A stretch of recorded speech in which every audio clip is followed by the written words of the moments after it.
କାହିଁକି ଶ୍ରୀ ଗଣେଶ ହେଉଛନ୍ତି ଅଗ୍ରପୂଜ୍ୟ? ସର୍ବପ୍ରଥମେ ପାଆନ୍ତି ପୂଜା। ଆସନ୍ତୁ ଜାଣିବା ଏହାର ମାହାତ୍ମ୍ୟ।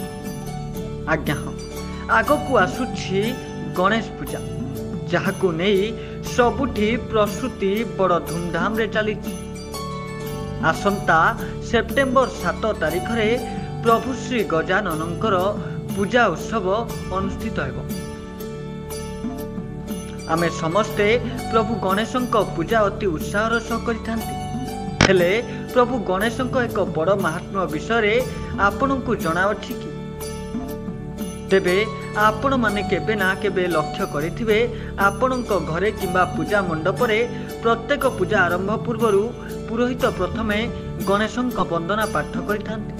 ଗଣେଶଙ୍କ ବନ୍ଦନା ପାଠ କରିବା ପରେ ପୂଜା କାର୍ଯ୍ୟକୁ ଆରମ୍ଭ ମଧ୍ୟ କରିଥାନ୍ତି।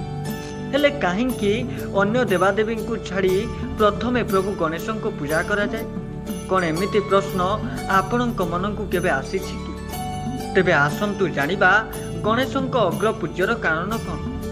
ଆଜ୍ଞା ହଁ, ବକ୍ରତୁଣ୍ଡ ମହାକାୟ ସୂର୍ଯ୍ୟକୋଟି ସମପ୍ରଭମ୍ ନିର୍ବିଘ୍ନଂ କୁରୁମେ ଦେବ ସର୍ବକାର୍ୟେଷୁ ସର୍ବଦା। ଏହିଭଳି କିଛି ଗଣେଶ ବନ୍ଦନା ବିଭିନ୍ନ ଶୁଭ କାର୍ଯ୍ୟର ଆଗରୁ ପାଠ କରାଯାଇଥାଏ। ପୁରୋହିତ ସମସ୍ତ ପୂଜା ପ୍ରାରମ୍ଭରୁ ଏହି ଗଣେଶ ବନ୍ଦନାକୁ ପାଠ କରନ୍ତି ଓ ପରେ ଅନ୍ୟ ଦେବାଦେବୀଙ୍କୁ ପୂଜାର୍ଚ୍ଚନା ଆରମ୍ଭ କରିଥାନ୍ତି। ଏହାର କାରଣ ହେଉଛି ଭଗବାନ ଗଣେଶଙ୍କୁ ହିନ୍ଦୁ ଧର୍ମରେ ବିଘ୍ନ ବିନାଶକ ଭାବରେ ମନାଯାଏ। କୁହାଯାଏ, କୌଣସି ବିଘ୍ନ ଆସୁଥିଲେ ପ୍ରଭୁ ଗଣେଶକୁ ତାଙ୍କର ବନ୍ଦନା ପାଠ କରି ସ୍ମରଣ କଲେ ଆସୁଥିବା ବିଘ୍ନର ବିନାଶ ହୋଇଥାଏ। ଏଣୁ ଗଣେଶଙ୍କୁ ବିଘ୍ନ ବିନାଶକ ନାମରେ ମଧ୍ୟ ଡକାଯାଏ। ସାଧାରଣତଃ ପୂଜାରେ କାଳେ କେଉଁଠି ତ୍ରୁଟି ରହିଯାଇଥିବ ଓ ଏହା ପୂଜାକୁ ଅନର୍ଥ କରିଦେବ, ଏହି ଦୃଷ୍ଟିରେ ପ୍ରଥମ ଗଣେଶଙ୍କ ଶରଣ ପଶି ପୂଜାକୁ ଆରମ୍ଭ କରାଯାଇଥାଏ। ଯଦି ପୂଜାରେ କେଉଁଠି ତ୍ରୁଟି ରହିଯାଇଥିବ, ତାହେଲେ ଭଗବାନ ଗଣେଶ ସେହି ବିଘ୍ନର ବିନାଶ କରିଥାନ୍ତି। ଏହାପରେ ପୁରୋହିତ ଅନ୍ୟ ଦେବାଦେବୀଙ୍କ ବନ୍ଦନା ପାଠ କରି ପୂଜା କାର୍ଯ୍ୟ ମଧ୍ୟ ଆରମ୍ଭ କରିଥାନ୍ତି। ଏହି କାରଣରୁ ଗଣେଶଙ୍କ ବନ୍ଦନା ପ୍ରଥମେ ପାଠ କରାଯାଏ। ଘର, ଅଫିସ କିମ୍ବା ଶିକ୍ଷାନୁଷ୍ଠାନରେ ପ୍ରବେଶ ଦ୍ୱାର ମୁହଁରେ ଗଣେଶଙ୍କୁ ରଖି ପୂଜା କରାଯାଏ।